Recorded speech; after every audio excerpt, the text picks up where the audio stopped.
বিভিন্ন কারণে সুন্দরবনের বাঘ যখন মারা পড়ে, বন বিভাগ সে মৃত বাঘটিকে মাটি চাপা দেওয়ার আগে তার গায়ের চামড়াটি সংরক্ষণ করে।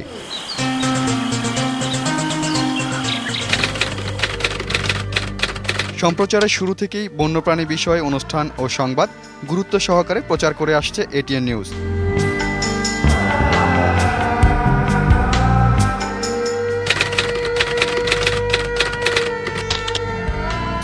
এই সাফল্য আগামী দিনেও বন ও বন্যপ্রাণী সংক্রান্ত সকল সংবাদে এটিএন নিউজের দায়বোধ আরও বাড়িয়ে দিল।